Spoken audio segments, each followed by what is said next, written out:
Hey, everybody, welcome back to Game Time. I'm your host and coaching teammate, Shauna Griffiths, and I am here for another conversation with an impactful leader who happens to be a dear friend of mine for a really long time. Megan Myers is joining us. She and I have been bonded over the years.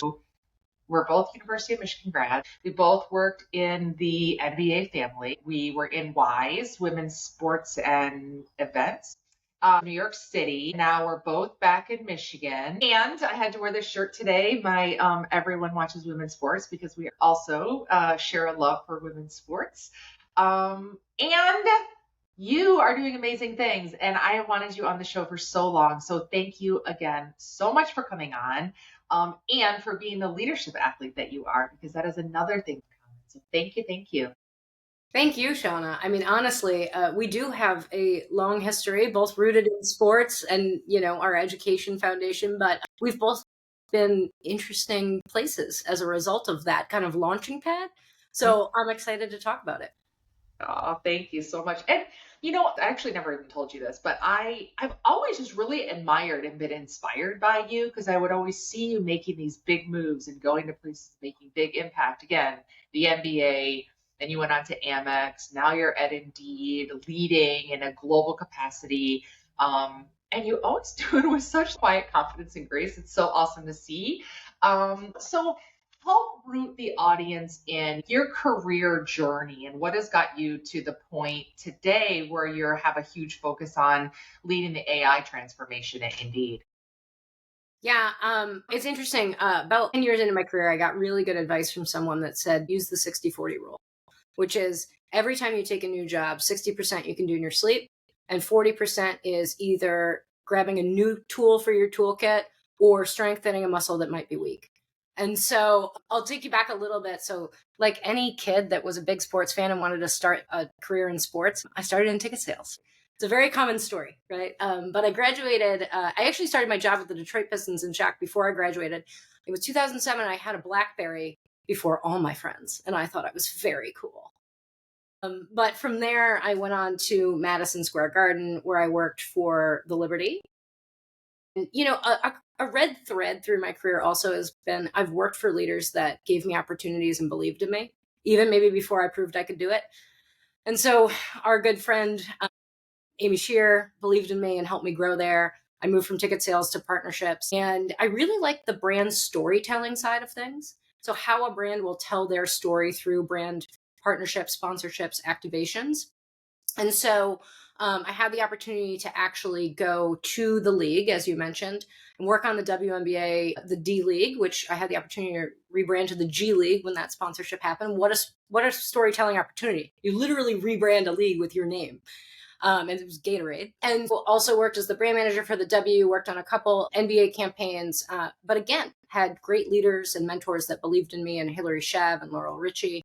And then I was at the point in my career, I was in my late 20s, that I was deciding if I wanted to go get my MBA, and decided I would go get a job at a company that I know would pay me to teach me my MBA.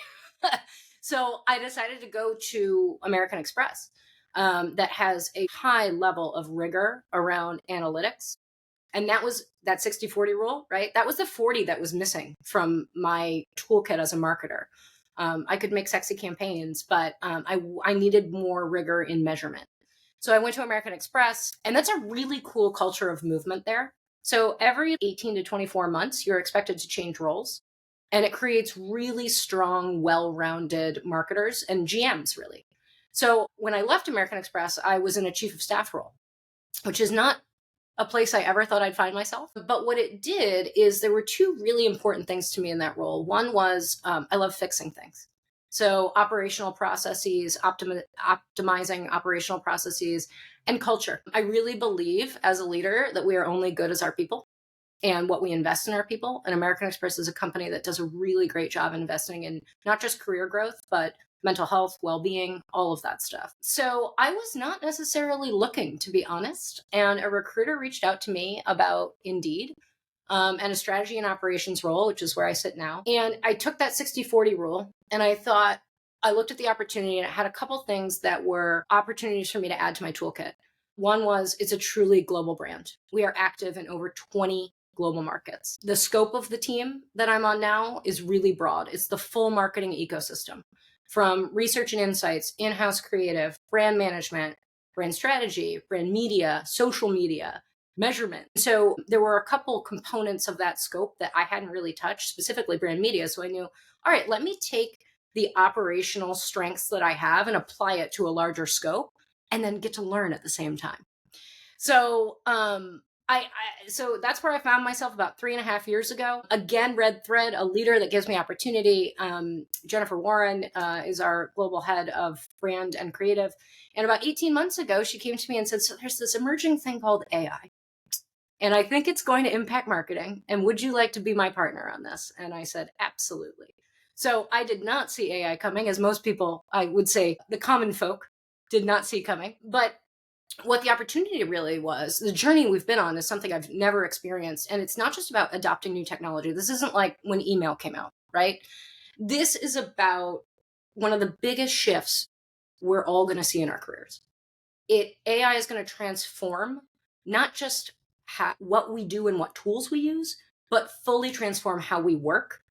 And marketing is going to be a huge impacted industry. And so it's really exciting to be at the forefront of that. It's so incredible to hear you say this, partly because I remember when it wasn't too long ago, it was like a year and a half ago-ish. You'll know the timing on this. But I was asking you what you were up to, and you were saying Indeed is really taking on AI, and we have a goal to have everyone using it in this calendar year. And I thought, wow, that's aggressive at the time. Not in a bad way, in a good way, but to see how far you've come with it. And now you're rolling it out like at scale for this global brand at such a pivotal time. Talk about a moment for you, for the company. It's pretty incredible. But I want to get more into that. I really want to be able to dive into AI in general and hear from you what it's like to do all that. But before we get there, I think too many people think of it as just a job site. I know through you that it's so much more. So, from a practical standpoint, how should we, the listeners, be thinking about what Indeed is for consumers, for companies? Thank you for the opportunity as a brand person. Yeah, so our mission has remained the same, and it is steadfast in that we help all people get jobs. That is what is it? It's what we wake up thinking about every day, and it's what powers us through the workday. But the experience has evolved a lot. We're no longer just, as you mentioned, a job search engine. We are actually the world's leading matching and hiring platform. We have over 600 million job seeker profiles in more than 60 countries across 28 languages that come to Indeed every day to apply for jobs. I mean, this is a crazy stat to me. Someone gets a job on Indeed every 3 seconds. So I think that's what we're known as a job site, but the breadth of offering that we have as a two-sided marketplace is what we're on a mission to really change perceptions in the market about. So in 2022, our brand externally started talking about being a dual-sided marketplace. And I think about, job seekers and employers. And we introduced the World Can Work Better campaign. And what it really is job seekers and employers turn to Indeed for really fundamentally different reasons. One seeking opportunity, the job seeker, and one seeking talent, the employer. And we really believe that when people looking for better work connect with people offering it, the world can work better. So from an innovation standpoint, I would say we've always had AI embedded in our products and our matching technology. The thing about AI is it's now consumer facing, right? It's always been around from a product and development standpoint and engineering standpoint, but it's now consumer facing. And so our big innovation is really that we're shifting from quantity, because we've traditionally been known about volume, to quality. So our focus is really on matching the right job with the right job seeker faster in a really quality way. So I assume that also means that there's upskilling to some degree through the platform. People can do it. Because again, I want to make sure that people are hearing this are like, okay, it's not just for a job. You can also go to it for resources. Is that correct? Yep. Absolutely. Dead on. So yes, what I just explained really was about the product and the functionality, but we really want to be known for as a career companion for job seekers and truly a talent scout or advisor for employers. So if you go to Indeed/Lead or our resources for job seekers, we have tips and tricks and a dearth of information on how to navigate the entire job seeking process or the entire hiring process. Because it's not just a platform, it's not just a matching platform, right? There's so much that goes on outside of that moment of matching that Indeed is here to help navigate for you and with you. And there's a ton of AI technology that's coming out, that is here or is coming out, that is here to help job seekers and employers. So we're also here to coach you and help you navigate all those tools and innovations that are going to support that process. In our conversations, it really stood out to me the way you were also describing that, and you can tell because you remember it, but as you were telling me about how we have an opportunity to look at Indeed as not just a one-time go get a job and move on, and it was like throughout your journey. So whether someone is listening to their early part of their career or no matter where they're in the journey, it's meant to actually provide resources, jobs, all of these things. And the way you just described that, it brought it back to memory. And here's the reason why, because I think that oftentimes the whole job seeking or talent seeking can feel really lonely and it can feel really frustrating. And it's almost like you sit down in front of the website and you just feel defeated oftentimes before you even submit your resume or apply for something. So I think it just is posing this opportunity for us to shift the dynamic. That's why I wanted you to talk about how should we think about it, because it's literally like our friend in the process, it sounds like, instead of it feeling so adversarial. I think that's so much of what the whole job process has turned into a place that feels really adversarial. Adversarial and almost, there's a lot of puffery that goes on, right? Yes. So I think one of the things we're really focused on is amplifying and honing in on your skills, because ultimately the job journey is no longer linear. I mean, it may be for some people, but you see a lot of zigging and zagging these days, especially with a younger generation that are leading with their skills versus their resume or their credentials, right? You can have a strong project management function, and that could lend itself to marketing, to aerospace engineering. Project management is an amazing skill, but it can be applied to multiple industries. So we are trying to help job seekers navigate leading with their skills in a way that's going to help them be successful and kind of break down the barriers in hiring that have traditionally been there, in that this career path is linear and you must go up this way, right?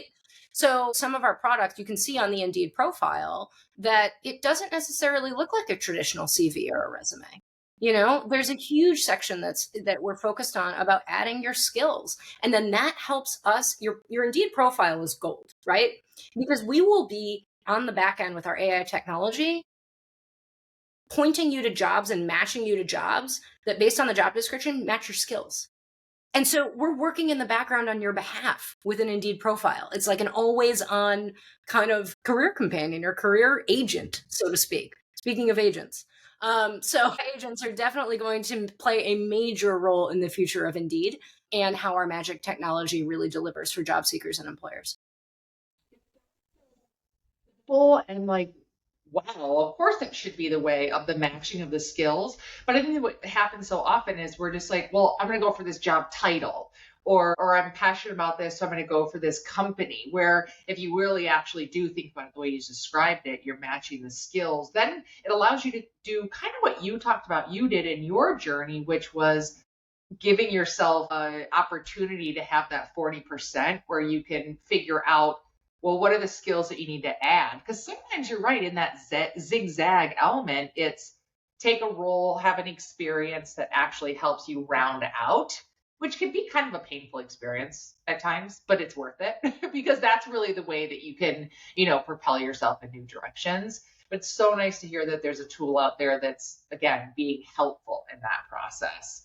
And it allows us to think about it a different way. Yeah, I mean, the way I've always approached my career is it's an iterative build, right? Yeah. And to your point, I guess now you're making me realize this. I've kind of navigated my career by building my skills.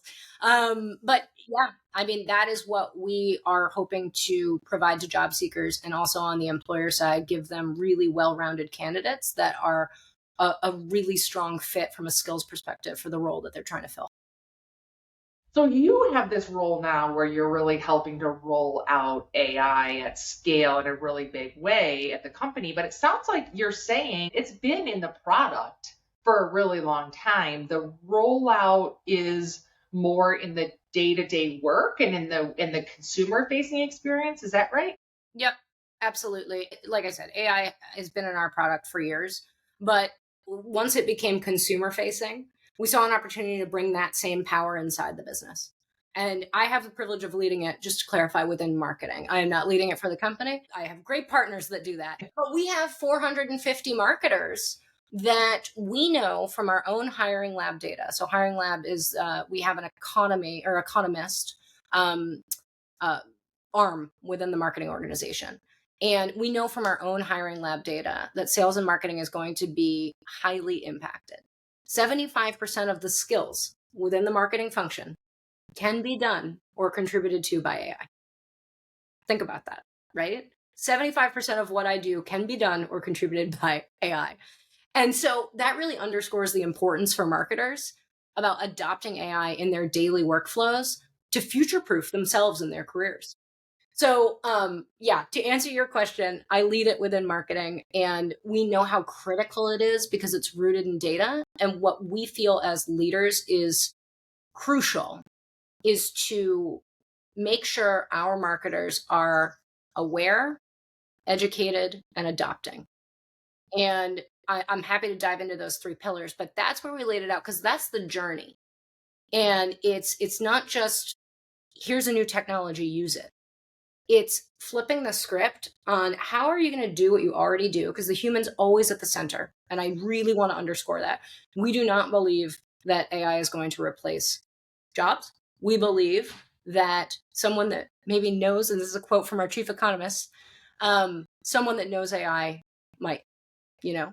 So adopting it now is future proofing yourself. And ultimately, AI is not replacing humans, it's enhancing creativity. But it is very urgent right now to adopt it. That's such a great point about the urgency of it. And, I do a lot of consulting work with marketing agencies, advertising agencies. And a lot of times, what I've realized is that the brands actually look to the agencies to thinking that they're ahead of the curve on adoption.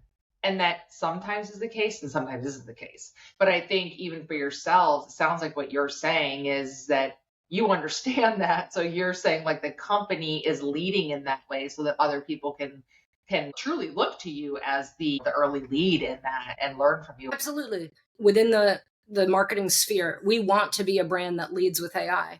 And I will say, leads with AI responsibly. That Yeah, is I a was going to ask you. really important piece to talk about.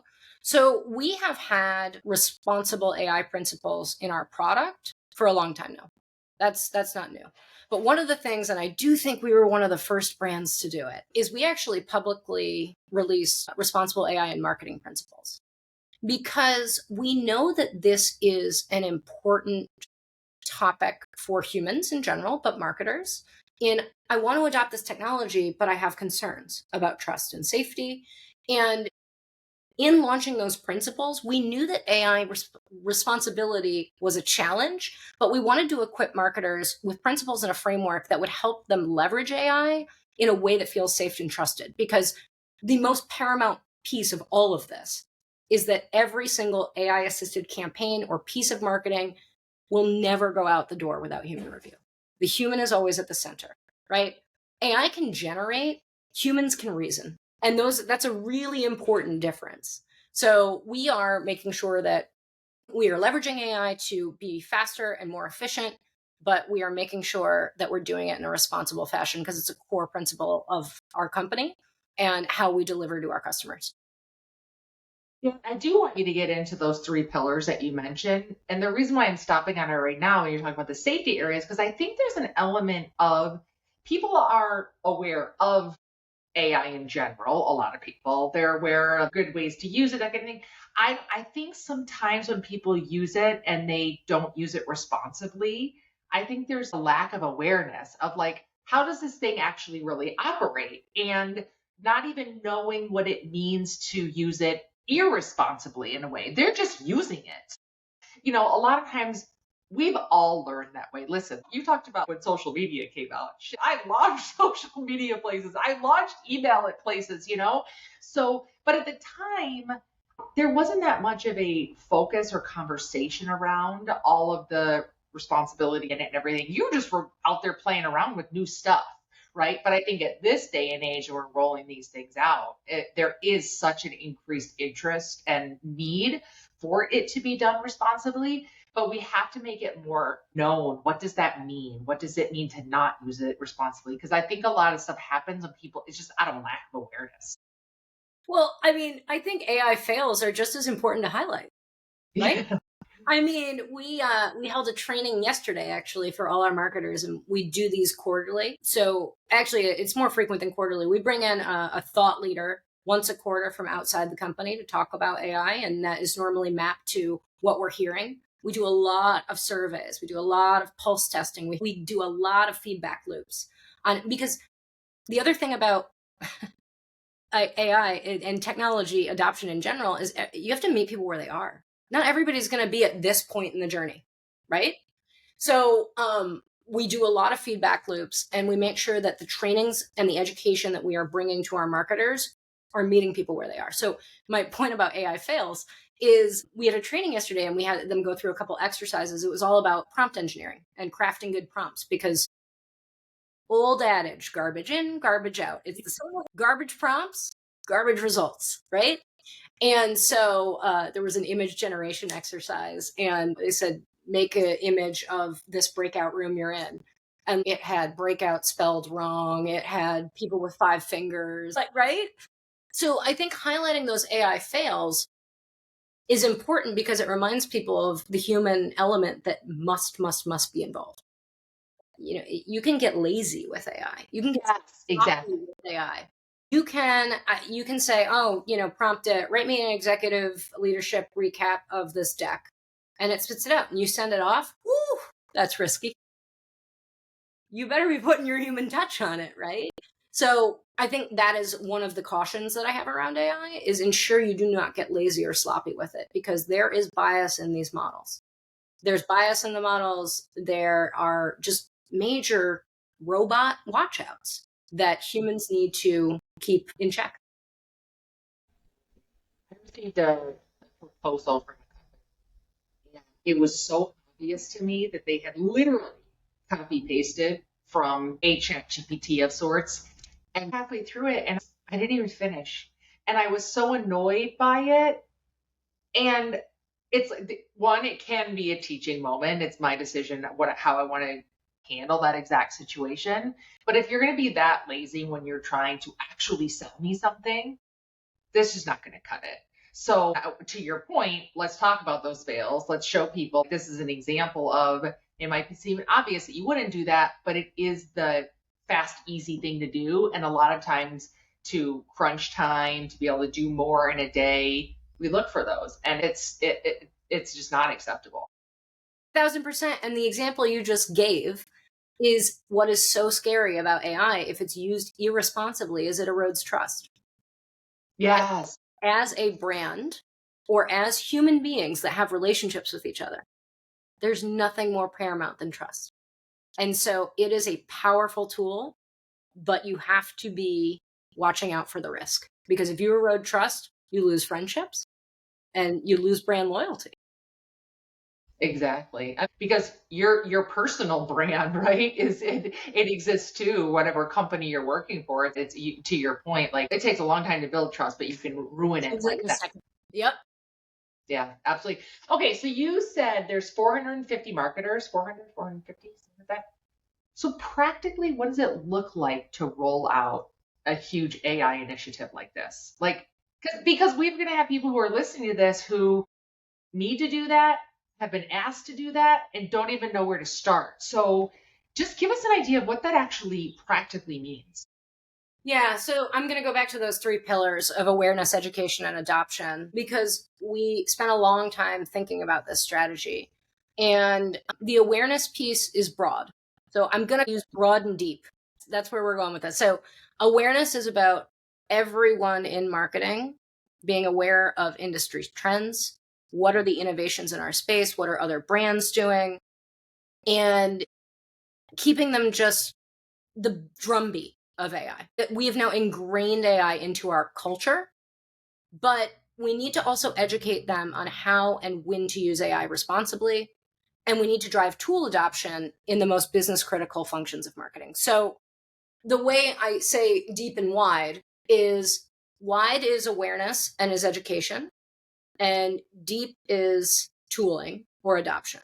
So you have your foundational tools like your ChatGPTs, your Geminis, your Gleans, your Grammarlys, all the stuff that can really make admin tasks more efficient.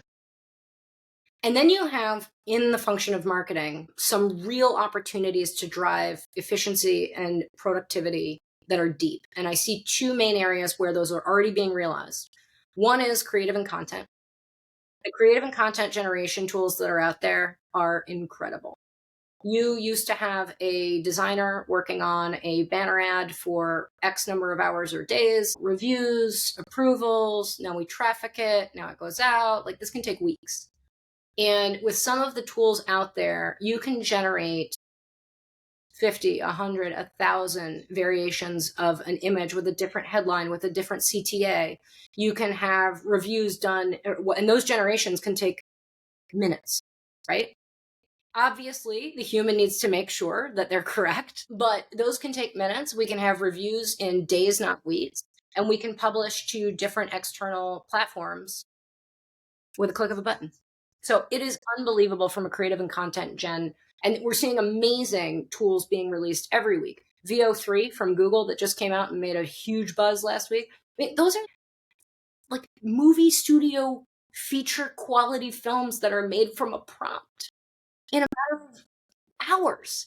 It's nuts. So there's some really low hanging fruit that we're starting to tackle from a Gen AI perspective, specifically within our in-house creative agency.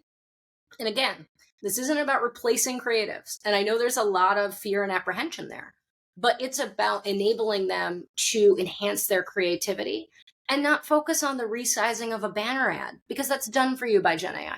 But you can think about much more strategic and big ideas and spend your time doing that versus all the just really basic stuff that Gen AI can pump out. So there's that piece. And then I would say data analysis and democratization. That is a huge opportunity. We have, and I'm sure I'm not alone in this, but many marketers have data science teams, business intelligence teams, or business insights teams that spend hours manually reviewing, cleaning, analyzing data. That now can be done with AI. You can generate headlines in seconds. You could say, how was my brand health performing in France in the last 6 months against a competitor? Minutes. You got headlines. So it's pretty incredible in the way it analyzes data. And then the second part of that is democratization. And I think that's really important, because I think AI is going to democratize a lot of things that used to previously the keys were only held by an SME, right? Oh, take data analysis. Previously, I wanted to know how my brand health was doing in France in the last 6 months against a competitor. So I'd have to go to the person that owns the data. I'd have to ask them for the analysis. It would take them a couple days to pull it together. They'd probably put it into a deck that probably took a couple more hours, and then they'd share it with me. I don't even have to go to that person anymore. I can just go to my AI agent, my brand health agent, that I use natural language and ask it that, and it spits it out for me. Again, not replacing that data scientist. They are now freed up to focus on more strategic things versus me pinging them little questions all the time. So the democratization is going to be a huge unlock, in that we're going to have more people and more marketers that are able to do more things that is enabled by AI. And as you were talking about that, I thought, holy, that is also very scary for a lot of people. Because here's the thing, change usually doesn't feel good when it's happening. And adapting, to change also doesn't really feel good, because in the absence of information, we usually start to make up stories. And I think that when I'm talking about absence of information, can a lot of times be when you're in the Wild West with something, there's a lot of information that's not there because we don't know what's going to happen per se each step of the way. We don't know the way you talked about it. I think some people could get scared with that thought of the democratization of it because they're like, well, I've done it that way forever. Well, now what? Well, they're not coming to me anymore asking that. So now how am I going to use my time? Now there's fear that I'm going to be seen as not useful or people don't know what I'm doing. So I think that really is an area where the fear is. So where it exists or where it can come from. And so I'd love your thoughts about shifting that dynamic to empowerment, perhaps at the very least curiosity, just to, so that people who are listening to this can start to shift thinking, perhaps adopt some of the language that you'll share, to take it back internally. And how do you sort of make it through this time of change? Yeah. So I mentioned that feedback loop. It's a really good question. We heard very clearly the fear that exists of not just replacement or am I going to be passed up? So we addressed the elephant head on. We recently brought in a change management psychologist for all of marketing. We held this awesome session to really address that element of fear that was in the room. And this can be scary. We started the session that way. This is scary. It is coming at you really fast. And, it's funny, given that I have the privilege of leading AI marketing, somebody asked me the other day, like, how do you keep up with it all? Yeah. And I was like, I don't.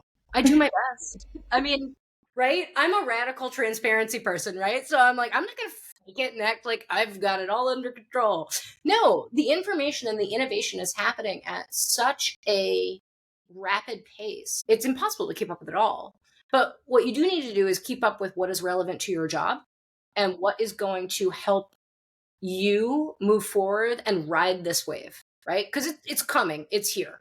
And so we led our marketers through this session on the psychology of change management and how embracing this revolutionary technology is actually keeping the humans at the center of the work. So just basic advice, but what is AI freeing you up to do that you may have always wanted to do but couldn't get to because of all these administrative tasks that bogged you down, right? What have you been kind of dreaming about that you want to do? This is the time to raise those things because you've got Gen AI doing the low-hanging fruit that you didn't really want to do anyway, right? So now is the time for you to start thinking about what you've always wanted to accomplish that's maybe higher level, that's maybe more strategic. And it's really an opportunity to go to your leader or your management team and say, hey, I've always been thinking about this and I have some capacity now because I'm leveraging AI and I don't have to spend hours writing decks and emails. So it's really an opportunity. And what we hung that entire session on was AI is not your enemy. AI is your superpower. Should you choose to embrace it, right? It's all at comma. Should you choose to embrace it? So the TLDR is it's here. Get on board. Find out how it makes you a more creative person, how it makes you a more efficient person, and run with it, please. So in saying that, do you think that there's an underrated aspect or characteristic of a leader or someone who is in a position to roll this out? Someone's like, am I really up to this? Yeah, I think we approached this, and many companies have, and many companies still are. We are making the transition. This is not a tooling exercise. This is a change management exercise. We talk about a magic circle because we actually learned about this at a Google CMO AI lab summit that they had. And they talk about how AI is going to transform our full ways of working and who that's really going to take. And this was specific to marketing, finance, engineering, product, HR, legal. Like this is going to take a magic circle. And we are only at the precipice, right? I think we're all focused on tooling. Let's go get the best Gen AI tool out there or agentic tool out there for the business need that we have today that is going to impact business the most. And when I talk about impact business, we have two X and Y axis of criteria. One is the universality. So how broad is the applicability of the tool, and the business impact? How much time is it going to save? How much cost is it going to save? How much revenue is it going to add? So that's where we're focusing, is on universal applicability and highest business impact. But we're still just at tooling. We aren't at transforming ways of working. And that's what we're trying to lay the foundation for this year, so we can fully go into transforming ways of working 2026 and beyond. Wow. I'm so glad you brought that up because it begs the question, what is the reality on the time frame to roll out this type of transformation? Because AI is happening this fast, right? It's come upon us, it's here, just like you're saying, it's only going to get more ingrained in what people are doing and in the different areas of the doings, so to say. But this rolling out that you're talking about, it doesn't happen overnight completely. So give us a little bit of perspective about that. Yeah. Our journey over the last 18 months, we had basically very minimal AI tools. They were foundational, right? We had ChatGPT access 18 months ago that we gave to employees. And over the last 18 months, we have gone on the journey from foundational tools being rolled out to all Indeedians, to identifying the biggest, most impactful use cases in marketing and bringing on, we're probably experimenting or scaling at least 15 to 20 tools right now. And that is a huge undertaking, because think about when you roll out new tools and platforms, you have to educate people, you have to train people, you have to get them used to working differently. So that's where we're at right now. I would also say a cautionary is have patience with AI. Having patience with AI is important because we're all venturing into territory that has never been explored before. I'll just be honest. We brought on a tool recently, and the contract took longer than I wanted. We'll put it that way. The contract took longer than I wanted, but I had to have patience and understanding that there were lawyers on both sides of the tables writing, and both trying to protect ourselves as being fastidious and compliant companies. And then you also have to have patience with the levels of adoption and the pace at which adoption happens. So yes, AI is moving fast, but I think in order to do it right, I come back to, we have to meet people where they are, mentally, psychologically, and then in the whole change of ways of working. I've been in business for 18 years. I'm doing things differently. I kind of thought I was going to ride off into the sunset, right? Like, not really, but I did not anticipate a monumental shift like this in the business world at this point in my career, right? So it also depends on where you're at in your career trajectory. I would imagine those entering the workforce right now won't know a world without AI. I anticipate I will never ever interview for a job again where I'm not asked about my AI skills and my capabilities. That's wild, right? So I guess to underscore and succinctly answer your question, I think AI is moving very fast, but I also think we have to have patience with it and its progress, and know that it may innovate like you're drinking from a fire hose. But rolling it out, because that was your question originally, has to be done responsibly and very intentionally, in making sure that we are doing it in a way that will enable people to harness its power and not feel overwhelmed by it. Yeah, I love that you brought that up, that patience with it, with the people, with meeting people where they are and understanding. The other element is these days, they're the multi-generations that are within businesses. People are going to have different interests in it, different abilities. Some people may learn it, adapt to it more quickly than others. So it's a really great point. And you made me think of this one where you were talking about an agreement took longer, the contract took you longer. Your hand is on the pulse of all of these things, the cutting edge of the cutting edge. So have you seen anything that's kind of blown your mind recently? Oh, I did see something that blew my mind recently. So I mentioned VO earlier. Text to video generation is going to be a total game changer. But where this is a nuanced example, but we are starting to use synthetic audience panels for testing. So I know. So this is, we can give an AI tool, our personas of our target audiences, and it can be up to, the number's infinite.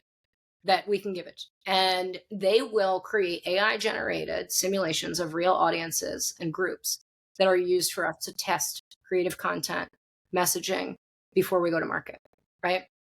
So instead of running more, as we previously did, go run human led and human populated focus groups, we can use synthetic panels to ask questions or test content with AI personas that mirror specific audience segments.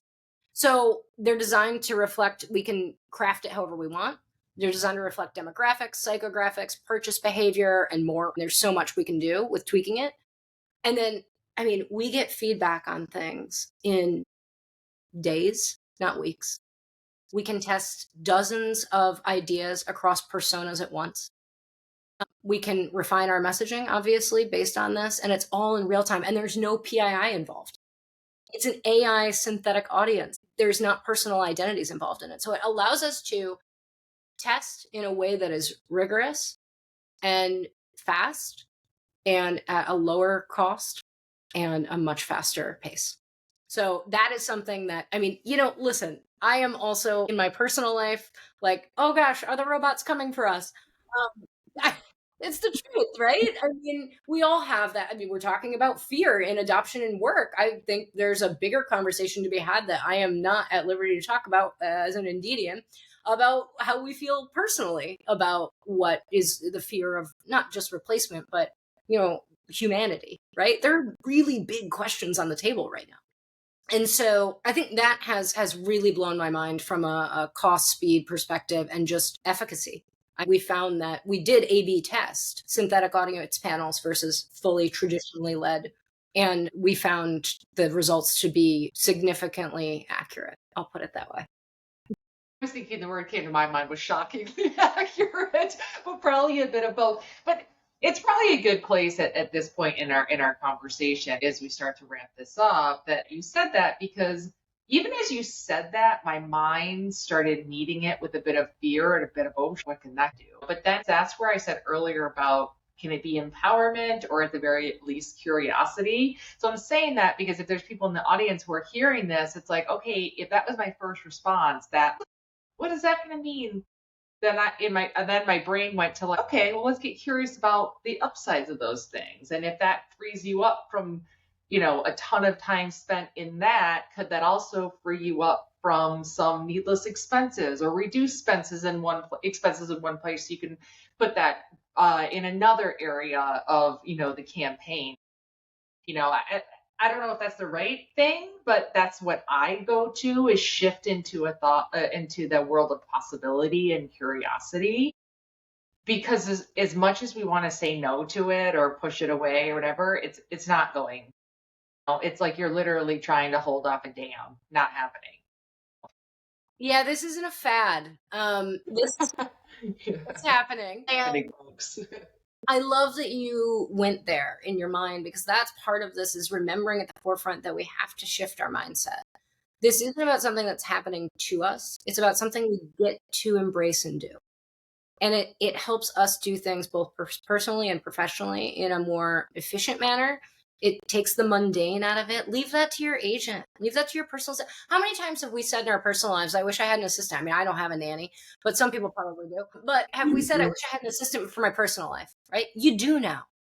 You know this story. I've told you. I bought a property recently without a real estate agent. ChatGPT gave me all the steps, all the right paperwork, deadlines, built it all, right? So this allows me to be freed up to do more. Well, for me personally, get my hands in the garden, be more human, right? Yeah, I love that. The mindset shift is really, if you leverage these technologies, it allows you to actually lean in more into humanity and the things that drive us and fill our cups and all of that, right? And so I would say, be curious. You never know where it will take you, and allow AI to do the stuff that is the low-hanging fruit, so you can focus on humanity and your relationships with your coworkers, with your partners, with your friends, right? Like, that's the message. The message for me is embrace it and figure out how to make it work for you. You get to leverage this technology. It's not happening to you. Oh, What a great way to end it. Thank you so much. Use it to dial up your own humanity. And I love that, to get deeper into that stuff, because that's truly what counts, what matters, right? So thank you so much. I appreciate all that you shared with us today. And I just appreciate you in the journey. So everybody have an awesome day, and I hope you enjoyed this session. Thank Thank you, you. Sean. Yeah.